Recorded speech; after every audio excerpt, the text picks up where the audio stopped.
السلام عليكم ورحمة الله وبركاته.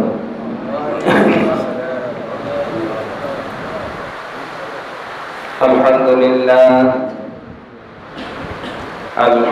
لله نحمده ونستعينه ونستغفره ونؤمن به ونتوكل عليه ونعوذ بالله من شرور أنفسنا ومن سيئات أعمالنا. من يهد الله فلا مضل له ومن يضلله فلا هادي له. ونشهد أن لا إله إلا الله وحده لا شريك له. ونشهد أن سيدنا وحبيبنا ومولانا محمدا عبده ورسوله الذي أرسله بالحق بشيرا ونذيرا وداعيا إلى الله بإذنه وسراجا منيرا. فقد قال الله تعالى في كلامه المجيد والفرقانه الحميد. সবাই বলুন আউযু বিল্লাহি মিনাশ শাইতানির রাজীম। বিসমিল্লাহির রাহমানির রাহিম। ইন্নাল্লাহা ওয়া মালাইকাতাহু ইউসাল্লুনা আলান নাবিয়্যি ইয়া আইয়ুহাল্লাযীনা আমানু সাল্লু আলাইহি ওয়া সাল্লিমু তাসলিমা। اللهم صل على سيدنا محمد وعلى آل محمد كما صليت على إبراهيم وعلى آل إبراهيم إنك حميد مجيد. اللهم بارك على محمد وعلى آل محمد كما باركت على إبراهيم وعلى آل إبراهيم إنك حميد مجيد. মুআজ্জাজ হযরতে মুসল্লিয়ানে কেরাম, মুরব্বিয়ানে আযম, যুবক ভাইরা, ছোট্ট কচিকাঁচা শিশু, পর্দার আড়ালে আমার শ্রদ্ধা ভাজন মা এবং বোনেরা, আজকের এই পবিত্র জুমার দিনে আমরা আল্লাহ পাকের ঘরে হাজির হতে পেরে খুশি না বেজার? জোরে সোরে একবার বলি আলহামদুলিল্লাহ। রব্বানা লাকাল হামদ হামদান কাসীরান তাইয়িবান মুবারাকান ফি। প্রশংসা করলাম কার? প্রশংসা করতে হবে কার? সর্বদা স্মরণ করব কাকে? আল্লাহ সুবহানাহু ওয়া তাআলা। তিনি আমাদেরকে ধন্য করেছেন সৃষ্টির সেরা হিসেবে তৈরি করে। আরো ধন্য করেছেন তিনি আসমানি ফরমান পবিত্র কোরআনে কারীম নামক একখানা শ্রেষ্ঠ মহাগ্রন্থ আল কোরআন দিয়ে। আরো ধন্য করেছেন পৃথিবীর সর্বশ্রেষ্ঠ মহামানব আকায়ে নামদার তাজদার মদিনা সরওয়ারে কায়নাত সরকার দো আলম শফিউল মুজনবিন রাহমাতুল লিল আলামিন, দো জাহানের কান্ডারি, কুল কায়নাতের মহান নেতা সৈয়দনা মুহাম্মদ ইবনে আব্দুল্লাহ আরবি সাল্লাল্লাহু আলাইহি ওয়াসাল্লামকে আমাদের কাছে প্রেরণ করেছেন, আমাদেরকে আবার ধন্য করেছেন। আমরা সকলে শুকরিয়া আদায় করে একবার বলি আলহামদুলিল্লাহ। দুরূদ ও সালাম সেই মহান নেতার প্রতি যার আগমন আমাদের কিসমতকে প্রশস্ত করে দিয়েছে, আমাদের সফলতা এনে দিয়েছে, যার আগমন এই পৃথিবীতে। সেই মহান নেতা জনাবে মুহাম্মদুর রাসূলুল্লাহ সাল্লাল্লাহু আলাইহি ওয়াসাল্লামের প্রতি দুরূদ সালাম আমরা আবার বলি সাল্লাল্লাহু আলাইহি ওয়াসাল্লাম। আজ পবিত্র জুমার দিন সারা পৃথিবীতে লক্ষ লক্ষ মসজিদগুলোতে আজকে সমস্ত মুসলমানেরা একত্রিত হবেন, সম্মেলন করবেন, ইসলাম নিয়ে গবেষণা করবেন, আলোচনা করবেন, ঠিক কিনা? তারই ধারাবাহিকতায় আমরা আজকে জুমায় সমবেত হতে পেরে আমরা অনেক খুশি হয়েছি। আরও একবার বলি আলহামদুলিল্লাহ। আল্লাহ সুবহানাহু ওয়া তাআলা এই যে জুমার দিন একটা ব্যবস্থাপনা রেখেছেন, জুমার নামাজ আদায়ের সম্মেলনের একটা ব্যবস্থাপনা রেখেছেন, এটা মুসলমানদের জন্য একটা চরম পাওয়া। যে কোনো মানুষ যে কোনো একটি সম্মেলন করতে হলে বহু খরচ, এরপরে টেনশন, অনেক চিন্তাধারা, অনেক কিছু করতে হয়। কিন্তু আল্লাহ সুবহানাহু ওয়া তাআলা স্থায়ী একটা সংসদ ভবন বানিয়ে দিয়েছেন এই মসজিদগুলোকে। সুবহানাল্লাহ। কি বানিয়েছেন? আল্লাহর সংসদ। কার সংসদ? আল্লাহর সংসদ। এখানে পৃথিবীর কোনো মানুষের আইনের কথা চলবে না। এখানে কার আইনের কথা চলবে? আল্লাহর আইনের। এখানে কার হুকুমত প্রতিষ্ঠার আলোচনা হবে? আল্লাহর হুকুমত প্রতিষ্ঠার আলোচনা হবে। পৃথিবীর সকল মসজিদগুলোই আল্লাহ পাকের পক্ষ থেকে তৈরি করা মুসলমানদের একটা জাতীয় সংসদ। সুবহানাল্লাহ। প্রতিটি দেশের একটা জাতীয় সংসদ থাকে না? আমাদের দেশের অন্যতম প্রধান জাতীয় সংসদ হলো বাইতুল মুকাররম, আছে না? সুপ্রিম কোর্ট, জামে মসজিদ, জজ কোর্ট, হাইকোর্ট, সমস্ত কোর্ট মসজিদগুলো সারা বাংলাদেশে জজ কোর্ট প্রাঙ্গণে মসজিদ আছে না? নেই? আছে। মসজিদ আছে, কিন্তু আল্লাহর আইনের আওয়াজ ধ্বনিত হয় খুবই কম। মসজিদগুলোতে শুধু মানুষের গোলামির সম্ভাবনা বেশি থাকে। থাকে কি থাকে না? সব মসজিদে প্রায় আল্লাহর গোলামির কথা বেশি বলা যায় না। মানুষের পায়রবি করতে হয়, মানুষের মন রক্ষা করে কথা বলতে হয়, যদিও ঘরটা আল্লাহর, সংসারটা আল্লাহর। এগুলো মুনাফিকি। আল্লাহর ঘরে বসে, রাসূলের মিম্বারে বসে আল্লাহ এবং রাসূলের কথাই বলতে হবে, ঠিক কিনা? আল্লাহ সুবহানাহু ওয়া তাআলা আমাদেরকে সে তৌফিক দান করুক। জোরে বলি আমিন। আজকে মানুষেরা অনেকেই মনে করে যে মসজিদগুলো শুধুমাত্র নামাজের স্থান, মসজিদ শুধু নামাজের স্থান, এখানে অন্য কিছু নয়। বিষয়টা আসলে এরকম নয়। মসজিদ হচ্ছে সংবিধান এর উপরে আইন প্রয়োগ করার স্থান। মসজিদ হচ্ছে বিচার করার স্থান, ফয়সালা দেওয়ার স্থান।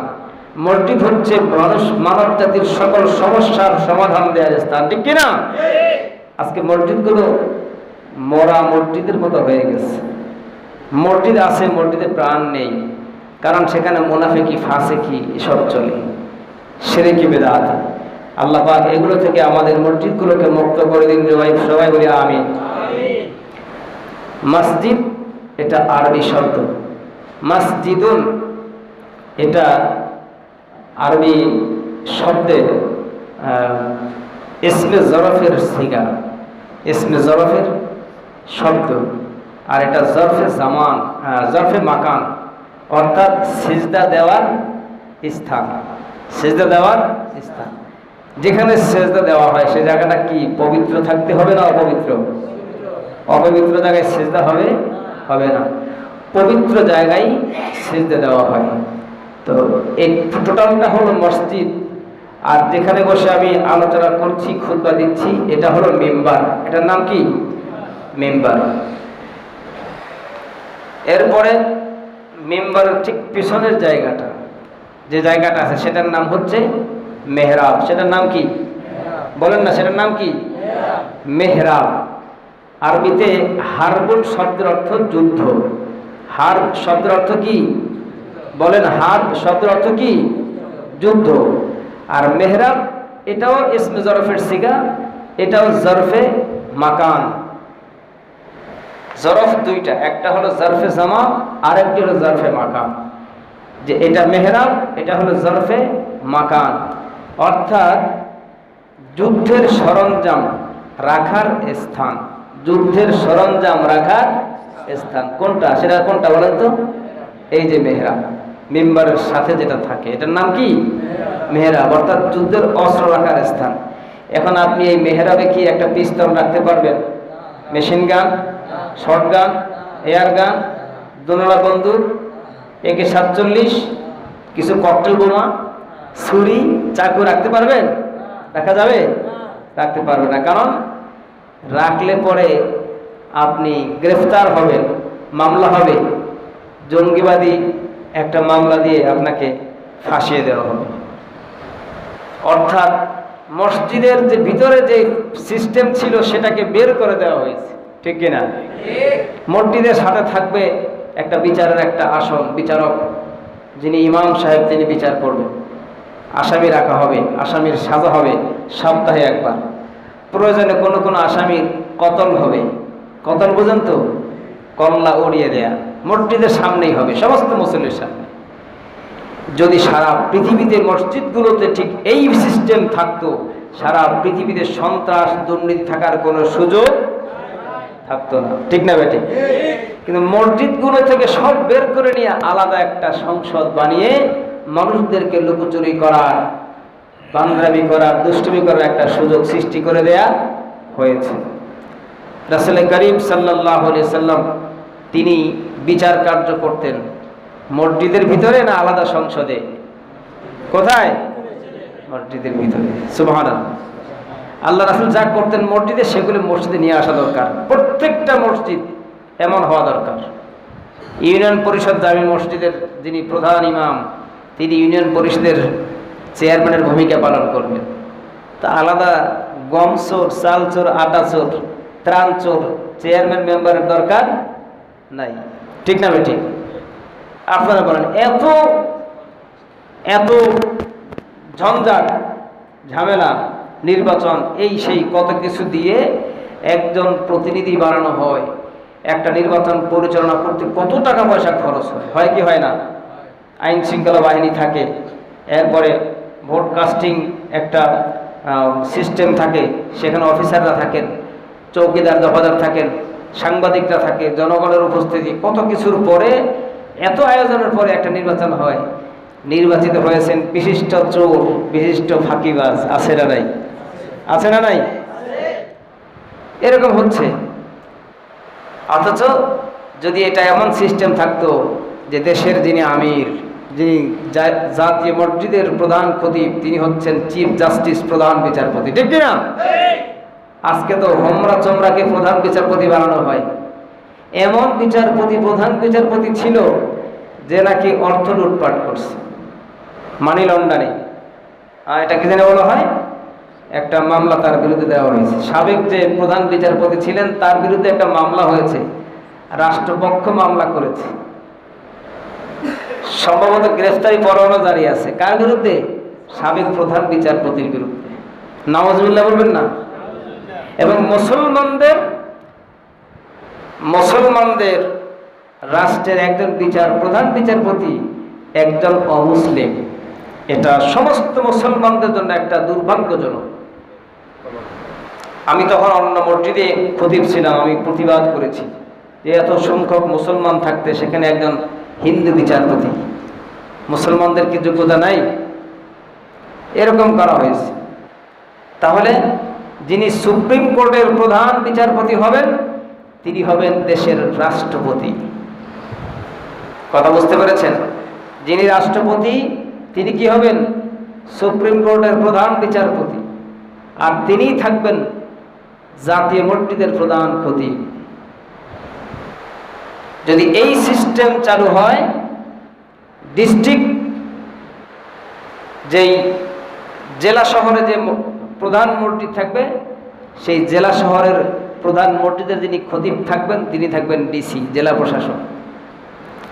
থানা মসজিদের ইমাম থাকবেন ওসি সাহেব। ইউনিয়ন পরিষদ মসজিদের ইমাম থাকবেন চেয়ারম্যান সাহেব। গ্রামের মহল্লার মসজিদের ইমাম থাকবেন মেম্বার সাহেব। কথা বুঝেন নাই? চৌকিদার আজান দিবে আর মেম্বার নামাজ পড়াবে। মেম্বার আজান দিবে, চেয়ারম্যান নামাজ পড়াবে। চেয়ারম্যান আজান দিবে, এমপি নামাজ পড়াবে।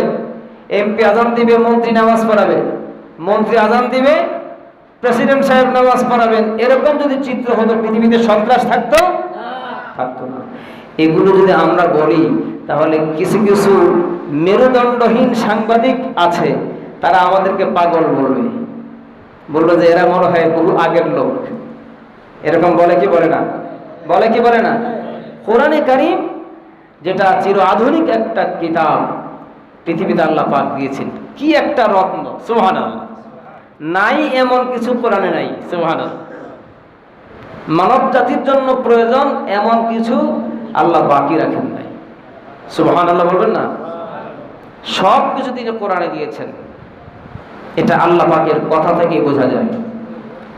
বিদায় হজের ভাষণে আল্লাহ রাব্বুল আলামিন যখন এই আয়াত নাযিল করলেন, আল ইয়াউমা আকমালতু লাকুম দীনাকুম ওয়া আতমামতু আলাইকুম নি'মাতি ওয়া রাদিতু লাকুমুল ইসলাম দীনা। আল্লাহ পাক বলেন, আল ইয়াউমা, আজকের এই দিনে, আকমালতু লাকুম, তোমাদের জন্য পরিপূর্ণ করে দিলাম, ওয়া আতমামতু আলাইকুম, এবং তোমাদের জন্য সমাপ্ত করে দিলাম, নিয়ামতি, আমার নিয়ামত, ওয়া রাদিতু লাকুমুল ইসলাম দীনা, আর ইসলামকে তোমাদের জন্য চূড়ান্ত, ডেফিনিটলি একটি জাতীয় কনভেনশন হিসেবে, ইসলামকে চূড়ান্ত একটি মনোনীত দিন হিসেবে তোমাদের সামনে উপস্থাপন করে দিলাম। বিদায় হজ। এর পরের বছর হজের মৌসুমে রাসূল আর জীবিত ছিলেন না। রাসূলের জীবনের সেই হজ, বিদায় হজের ভাষণ, সেই ভাষণে আল্লাহ পাক আয়াত নাযিল করলেন, আজকের এই দিনে আমি ইসলামকে পরিপূর্ণ করলাম। সুবহানাল্লাহ। অর্থাৎ ইসলাম ধর্মের মধ্যে আর কোনো কিছুর কোনো ঘাটতি রাখা হয় নাই। এটা বললেন একটি কথা।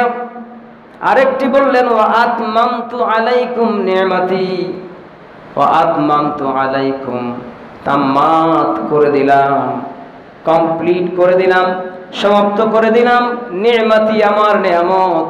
অর্থাৎ এখানে কোরআনে কারীম পুরোটাই হচ্ছে একটা বিশাল নিয়ামত। সুবহানাল্লাহ। মানব জাতির জন্য এমন কোনো দিন, এমন কোনো দিক নাই, এমন কোনো বিভাগ নাই যেই বিভাগ, যেই দিক নিয়ে আল্লাহর কোরআনে কারীম নির্দেশনা না দিয়েছে। সুবহানাল্লাহ। রয়েছে স্বামী স্ত্রীর অধিকার, পিতা পুত্রের অধিকার, মাতার অধিকার, সন্তানের অধিকার, প্রতিবেশীর অধিকার, মুসলিমের অধিকার, অমুসলিমের অধিকার, আছে বিবাহ শাদী তালাক, আছে বিচার ফয়সালা, চোরের শাস্তি, হাইজাকারের শাস্তি, জেনাকারের শাস্তি। এমন কোন দিক নাই যেই দিকটা কোরআনে কারীমে সমাধান দেয়া হয় নাই। সব এই কথাটি আল্লাহ পাকের একটি কথা থেকে বোঝা যায়।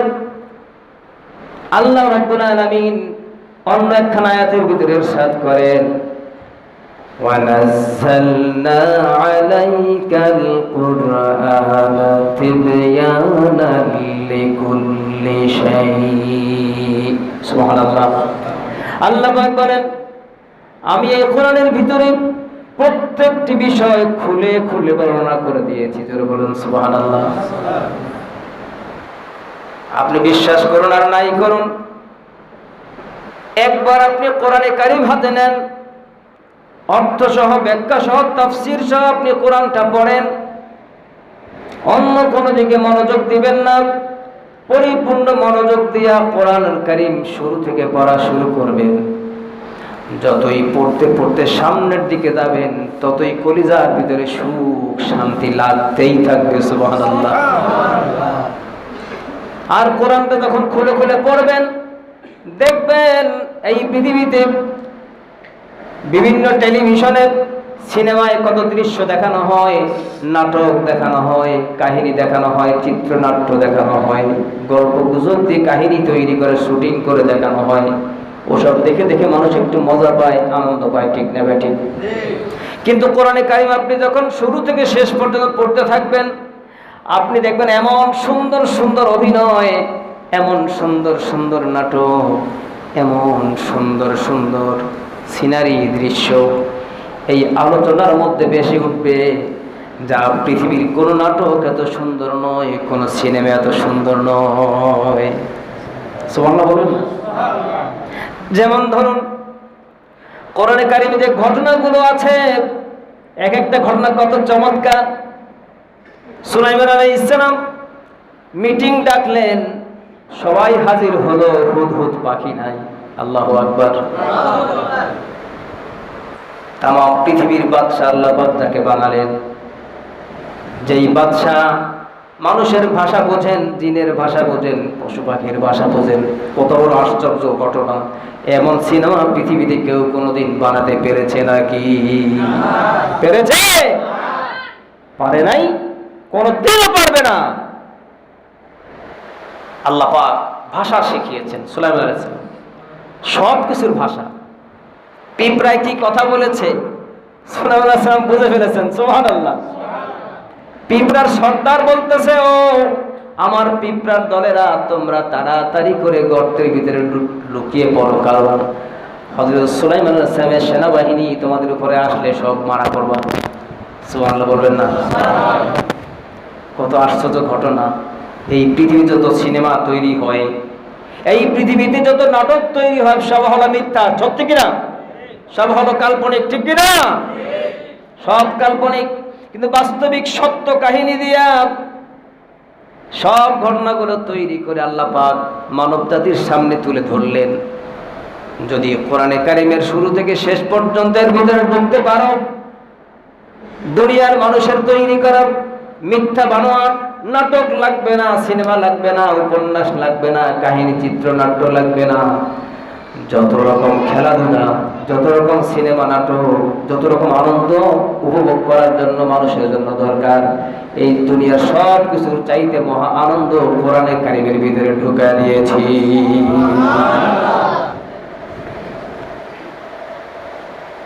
আপনি কোরআন পড়বেন, কোরআন আপনাকে ব্যাট দিয়ে পিটাবে না, ধমক দিবে না, রাগ করবে না।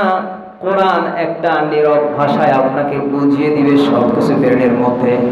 আপনি এত তৃপ্তি পাবেন, আপনার পাথরের চাইতেও কঠিন মনটা গলে গলে মোমের মতো হয়ে যায়, সেখান থেকে চোখ দিয়ে বেয়ে বয়ে পানি পড়তে লাগবে। কোরআন, এই কোরআন আল্লাহ মানুষকে দিয়েছেন, পশু পাখির উপরে নাজিল করেন নাই। কোরআন কত মজবুত জিনিস, কত ভার একটা জিনিস, এত ওয়েটফুল একটা জিনিস। কোরআনে কারীম আল্লাহ পাক বলছেন, লাউ আনজালনা হাযাল কুরআনা আলা জাবাল লারাআইতাহু খাশিআম মুতাসাদ্দিআম মিন খাশিয়াতিল্লাহ। আল্লাহু আকবার।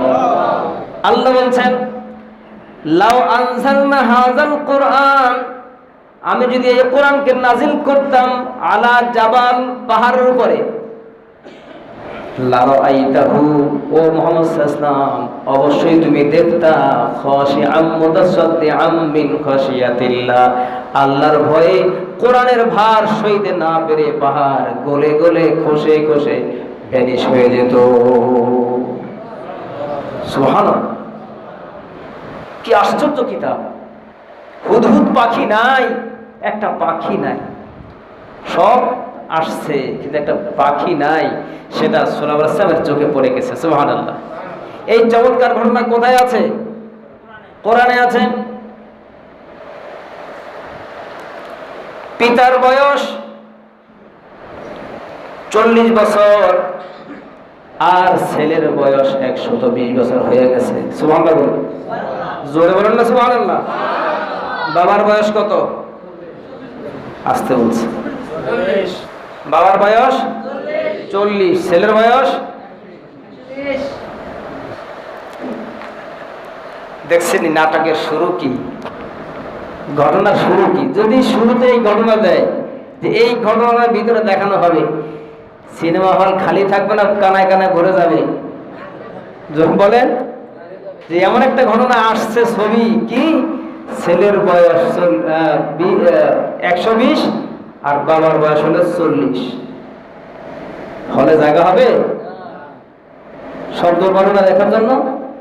দেখেন না, কারণ 22 ইঞ্চি এক হুজুর আসছে ওয়াজ করবে। কয় ইঞ্চি? 26 ইঞ্চি, 22 ইঞ্চি, 24 ইঞ্চি, 24 ইঞ্চি মাফে এই হুজুর 24 ইঞ্চি, 22 ইঞ্চি।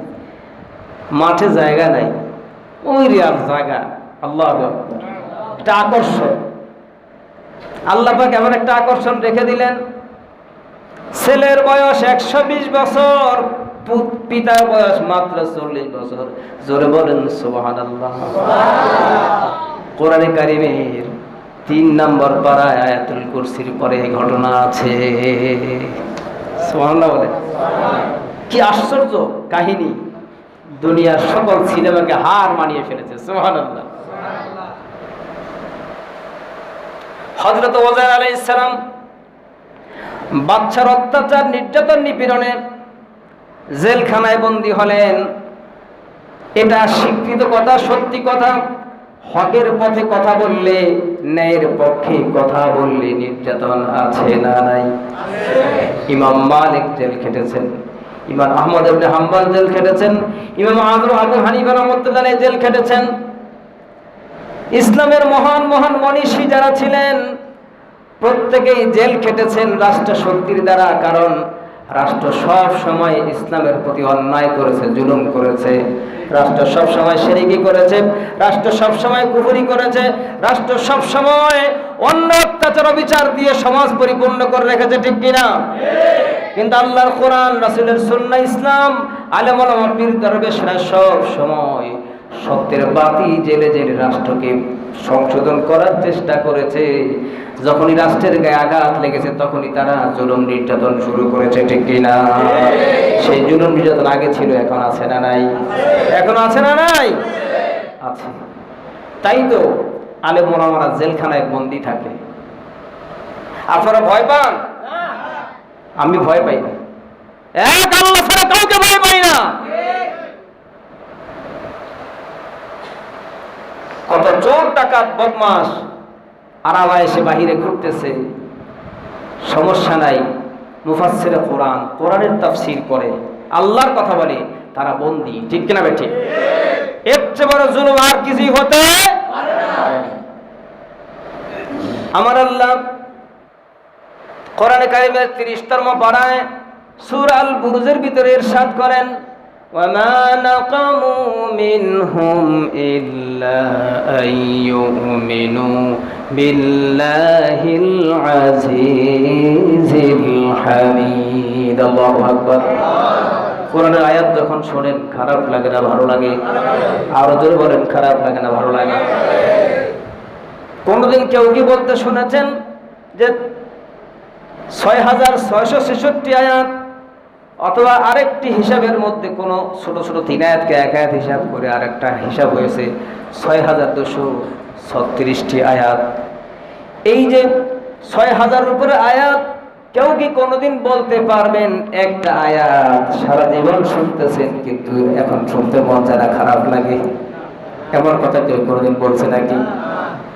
যদি সিনেমা হলে নায়িকা মৌসুমীর সিনেমা দেখানো হয় একটা না 2 বছর, হলে কোন লোক দেখতে যাবে নাকি? আর যাবে কোনোদিন? যাবে না।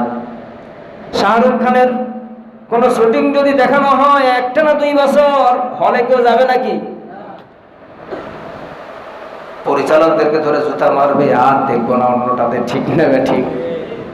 কিন্তু কি আশ্চর্য কিতাব কোরআন, যে সত্যি, কোরআন যে চিরন্তন সত্যের বাণী, এর চাইতে বড় প্রমাণ আর কি দরকার?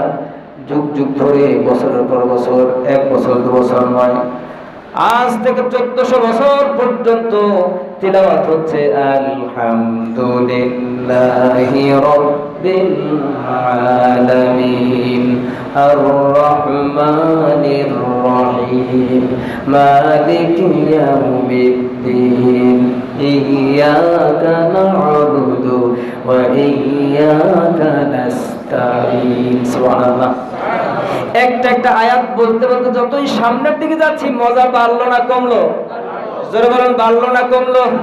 কিয়ামত পর্যন্ত কোরআনের আয়াত তিলাওয়াত হলে মজা কমবে না। এই দুনিয়ার মানুষ বুঝতে পারলো না এমন একটা বিধান আল্লাহ পাক মানুষের জন্য দিয়েছেন। সারা জীবন শুনে তারপরেও বিসমিল্লাহ বলতে বলতে আরো মজা লাগে। ঠিক নেবে? ঠিক। আমার বন্ধুগণ, সে কোরআনে কারিমের 30 পারার সূরা বুরুজের ভিতরে আল্লাহ পাক বলেন وَمَا نَقَمُوا مِنْهُمْ إِلَّا أَن يُؤْمِنُوا بِاللَّهِ الْعَزِيزِ الْحَمِيدِ আল্লাহু আকবার। এই যে মুমিনরা জেল খাটে, মুমিনরা ফাঁসির রশিতে ঝুলে, মুমিনরা হামলার শিকার হয়, মামলার শিকার হয়, রিমান্ডের শিকার হয়, নির্যাতনের শিকার হয়, অপসাংবাদিকতার শিকার হয়, বাড়িঘর ভিটে মাটি জায়গা জমি ছাড়তে হয়, মুমিনদের প্রতি অত্যাচার নির্যাতন, আল্লাহ পাক বলছেন মুমিনদের কোনো দোষ নাই। সুবহানাল্লাহ। কে বলছেন? কে বলেছেন? আল্লাহ বলে দিচ্ছেন মুমিনদের কি দোষ। وَمَا نَقَمُوا مِنْهُمْ إِلَّا أَن يُؤْمِنُوا بِاللَّهِ الْعَزِيزِ الْحَمِيدِ। আল্লাহ বলেন এই যে নির্যাতন করতেছে মুমিনদেরকে, সাহাবাদেরকে, নবীদেরকে, রাসূলদেরকে, আলেম ওলামা, পীর দরবেশকে, আল্লাহর ওলিদেরকে নির্যাতন নিপীড়ন করতেছে, আমি আল্লাহ তাদের অন্য কোনো দোষ খুঁজে পাই নাই।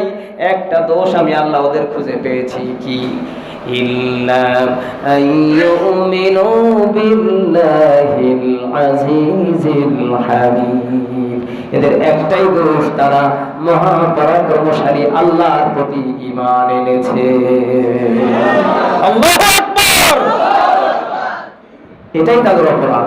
ঈমানের কথা বলে, হকের কথা বলে, দুষ্ট দুরাচার সমাজ থেকে বিতরণের কথা বলে, হত্যা, সন্ত্রাস, লুণ্ঠন, ডাকাতি, চুরি, ছিনতাই বন্ধ করার কথা বলে, লুটপাট বন্ধ করার কথা বলে, ভোট ডাকাতির বিরুদ্ধে কথা বলে, ঠিক না ঠিক?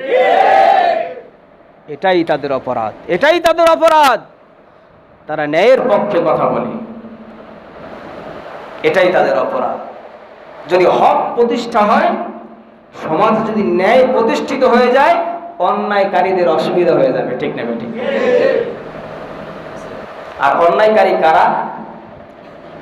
যারাই আল্লাহর কোরআন এবং রাসূলের সুন্নাহর বিপরীতে অন্য অন্য আইন তৈরি করে তা দিয়ে পরিচালনা করে, এরাই হলো সেই কি কথা বলেন, এরা সে অন্যায়কারী কিনা? এরা সে অন্যায়কারী কিনা? নির্দ্বিধায়। কারণ আল্লাহ এবং রাসূলের, আল্লাহর হুকুম আর রাসূলের তরিকা। হুকুম কার? হুকুম কার? সংবিধানের 70 এর এত অনুচ্ছেদের ক ধারা মতে এই আইন বলবৎ হয়েছে। কিসের 70 অনুচ্ছেদ? এত অপবিত্র, অবৈধ সংবিধান, ঠিক কিনা? বৈধ সংবিধান, তার নাম কি? জোরে বলেন, বৈধ সংবিধানের নাম কি? আপনারা ভয় পাইতেছেন?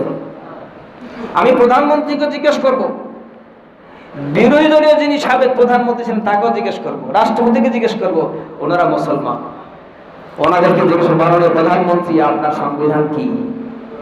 উনি যদি বলে যে আমার সংবিধান 71-এ তৈরি করা সংবিধান, উনি যদি বলতে না পারে আমার সংবিধান কোরআন, তাহলে আমি বলবো তিনি বলবেন না, ঠিক কিনা? ওকে সাহস পেয়ে বলতে হবে আমার সংবিধান হচ্ছে কোরআন। আমার সংবিধান কি? মুসলমান যদি হন তোমার সংবিধান কোরআন, এছাড়া অন্য কোন সংবিধান মুসলমানের সমাজে চলতে পারে না। এটা কার কথা? وَمَن يَبْتَغِ غَيْرَ الْإِسْلَامِ دِينًا فَلَن يُقْبَلَ مِنْهُ وَهُوَ فِي الْآخِرَةِ مِنَ الْخَاسِرِينَ। আল্লাহু আকবার। আল্লাহ নিজেই বলছেন وَمَن يَبْتَغِ غَيْرَ الْإِسْلَامِ دِينًا, ইসলামী দিন বাদ দিয়ে অন্যান্য দিন, অন্যান্য বিধান, সংবিধান যারা খুঁজে তালাশ করে, ওটার মধ্যে জীবন যাপন করে, ফালাই ইউকবালা মিনহু, ওদের জীবন জিন্দেগীর কোন আমল আমি আল্লাহ কবুল করব না। কার কথা? আল্লাহ। ফালাই ইউকবালা মিনহু ওয়া হুয়া ফিল আখিরাতি মিনাল খাসিরিন। আল্লাহ পাক বলেন ওরা যতই আশা করুক, ওরা যতই আশান্বিত হোক, ওরা যতই ভালো কাজ করুক, বলে আমরা জনকল্যাণ করি, মানুষের সেবা করি, হাসপাতাল, কোর্ট, কালভার্ট, ব্রিজ উদ্বোধন করি, স্কুল, কলেজ, ইউনিভার্সিটি নির্মাণ করি, অসহায় দুঃখী দরিদ্র মানুষের পাশে দাঁড়াই, নদীর শিকস্তি, নদী ভাঙ্গন এলাকার মানুষকে ত্রাণ সহায়তা দেই, যত কাজ তারা করুক না কেন, তাদের কাজের মূল জায়গায় ইসলামকে না রাখার কারণে আল্লাহ পাক বলেছেন ফালাই ইউকবাল মিনহু, কখনোই তাদের পক্ষ থেকে এই কাজগুলো কবুল করা হবে না। কথাটা কার? কথাটা কার? এত চিল্লাচিল্লি, এত কিছু করার পরেও, এত আলেম ওলামা, এত পীর দরবেশ, এত পীর, এত দরবার, এত মসজিদ, এত মাদ্রাসা, তারপরে কোরআনের বিধান কায়েম নাই। ঠিক কিনা বেঠিক? এর কারণ কি? আজকে ওলামায়ে কেরাম যারা আছেন তারা ভীতু, ফাসিকি মুনাফিকি তাদেরকে ধরে ফেলেছে, গ্রাস করেছে। আমরা তো আলেম না, আমরা কোন রকম আউযুবিল্লাহ বিসমিল্লাহ পারি। যাদেরকে আল্লাহ অনেক ইলমের মহান একটা সাগর যাদেরকে দিয়েছেন, তাদের দায়িত্ব কম না বেশি? তারা খালি ভাগাভাগি করে ফেলছে। কারো টুপি পাস করি, কারোটা উচ্চা, কারোটা চ্যাপটা, কারো আবার কিস্তি টুপি। ভাগ করছে কি করে নাই? ভাগ করছে কি করে নাই? হাসরের ময়দানে আল্লাহ আগে তাদেরকে ধরবেন। আপনারা মাঝে মধ্যে বলেন যে হুজুরদেরকে আল্লাহ সাইজ করবে, এরকম বলেন না? এরকম কিছু কিছু লোক আছে, আলেমদেরকে আগে জাহান্নামে দিবে। এই কথা আলোচনা করে করে কিছু লোক তৃপ্তি পায়, মানে এরকম লোক আছে না নাই? আছে না নাই? অসম্মানজনক, অসৌজন্যমূলক চিন্তা করে যদি কেউ বলে, তার ঈমান থাকবে না। কারণ আলেমদেরকে সম্মান করা, ইজ্জত করা, এটা কার নির্দেশ? যারা বলেন কার? আল্লাহ নিজে কোরআনে বলেছেন, হাদিসের কথা বলছি না। আল্লাহ পাক নিজে কোরআনে বলেছেন ইন্নামা ইয়াখশাল্লাহু মিন ইবাদিহিল উলামা, নিশ্চয়ই আমার বান্দাদের মধ্যে আলেম আর ওলামারাই আমি আল্লাহকে বেশি ভয় করে। সুবহানাল্লাহ। কথা বাস্তব না বাস্তব? বাস্তব না বাস্তব? আমার বন্ধুগণ, সে কারণে আসুন কোরআন ভিত্তিক জীবন যাপন, কোরআন ভিত্তিক সমাজ তৈরি করা, কোরআন ভিত্তিক পরিবার তৈরি করা, কোরআন ভিত্তিক রাষ্ট্র তৈরি করা। কোরআন ভিত্তিক ব্যক্তি, পরিবার, সমাজ, রাষ্ট্র তৈরি করতে গিয়ে যেখানেই বাধা আসবে সেখানেই জিহাদ। ঠিক কি না? যেখানেই বাধা সেখানেই কি জিহাদ। এটা জিহাদ নফল না সুন্নাত? নফল না সুন্নাত? জিহাদ ফরজ। কে করেছেন? আল্লাহ পাক বলেছেন ওয়াজাহিদু ফিল্লাহি হাক্কা জিহাদি ওয়াজতাবাকুম ওয়ামা জাআলা আলাইকুম ফিদ-দীনি মিন হারাজ মিল্লাতা আবিকুম ইব্রাহিম। সুবহানাল্লাহ।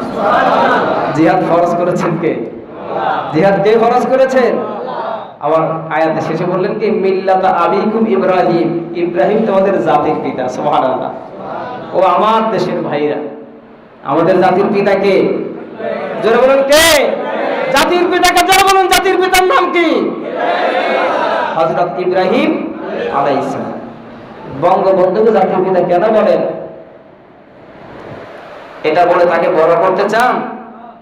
কোরআনে আল্লাহ জাতির পিতা বলছেন ইব্রাহিম আলাইহিস সালামকে, আর আপনি তাকে জাতির পিতা বলে কি আপনি তাকে বড় করতেছেন? বড় করতেছেন না, তাকে ছোট করতেছেন। ঠিক কিনা? আমরা বঙ্গবন্ধুকে সম্মান করি, শ্রদ্ধা করি, ভালোবাসি। এই কারণে একটা দেশের পট পরিবর্তন করে মানুষের সমাজে তিনি শান্তি ফিরিয়ে এনেছিলেন। ঠিক কিনা? তিনি বেঁচে থাকলে দেশের আজকে ইয়াবা সম্রাট থাকতো না, পাপিয়ারা থাকতে পারতো না, শাহেদরা থাকতে পারতো না, ওই ডাক্তার সামনের মতো লোকেরা থাকতে পারতো না। ঠিক কিনা? ওই মানুষটির বেঁচে থাকা বড় প্রয়োজন ছিল। ওই লোকের নাম বিক্রি করে করে নিজেদের পেট ভর্তি করে রাজনীতি করো, ছেড়ে দেবে সমস্ত অপরাজনীতি। ঠিক কিনা? রাজনীতি যদি করতে হয় আল্লাহ রাসূলের রাজনীতি করো। ঠিক কিনা? আল্লাহ রাসূলের রাজনীতি কি আল্লাহ শিখিয়ে দিয়েছেন। এ রাসূল বলো, ঘোষণা দাও, স্লোগান দাও, আলা লাহুল খালকু ওয়াল আমরু, সৃষ্টি যার, আইন চলবে তার। ঠিক কিনা? এটা জাতীয় স্লোগান। এটা কি স্লোগান? সৃষ্টি যার, বলুন সৃষ্টি যার, আইন চলবে তার, আইন চলবে তার, সৃষ্টি। এই হলো মিছিল। আর এখন কত রঙের মিছিল আছে না নাই? আসুন আমরা ইসলাম শিখি, ইসলাম জানি, আল্লাহর পথকে আঁকড়ে ধরি। কারণ আমাদের যে জীবনটা আল্লাহ পাক দিয়েছেন, ওয়ান টাইম চান্স, একবারই শুধু এই চান্সটা আপনি পেয়েছেন, আবার কিন্তু আসতে পারবেন না। পারবেন? পারবেন না। যদি ভুল পথে জীবন চলে যায়, শুধরিয়ে যাওয়ার সুযোগ আছে না। এই জন্য যতক্ষণ জীবনটা আছে এখনই আমাকে সংশোধিত হতে হবে। আল্লাহ পাক আমাদেরকে তৌফিক দান করুক। জোরে বলি আমিন। আরো জোরে বলি আমিন। আরো অনেক বলার ইচ্ছা ছিল, কিন্তু সময় আমাকে সেদিকে যাওয়ার সুযোগ দিচ্ছে না। সময় সংক্ষেপ। জুমার দিন আপনারা আরেকটু আগে আসলে শুনতে পারতেন। কোরআনে এমন মজা দিয়েছেন প্রভু, কিয়ামত পর্যন্ত তাহা শুনিলে প্রভু মিটিবে না স্বাদ আর ফুরিবে না আশ, যতই শুনিবে ততই বাড়িবে উল্লাস। বলো ওহে আল্লাহ কোরআনের ইলম সমুজ আর তার মধুপূর্ণ রহস্য রমুজ দান করো দয়া করি উপরে আমার, তেলাওয়াতে আমলেতে রাখো তাহার। কোরআন হাদিস পড়ে করিয়া আমল, তোমার দিদার ইশকে হইয়া পাগল। মরি যেন বা ঈমান এই তো বাসনা, করিয়াছি যত গুনাহ করো মার্জনা। বলুন আমিন। আল্লাহ পাক তৌফিক দিলে অন্য জমায় আলোচনা করবো ইনশাআল্লাহ। এখন আমাদের এই আল্লাহর ঘরটার জন্য কিছু একটু কথা বলবো ইনশাআল্লাহ। আপনারা কি প্রস্তুত আছেন?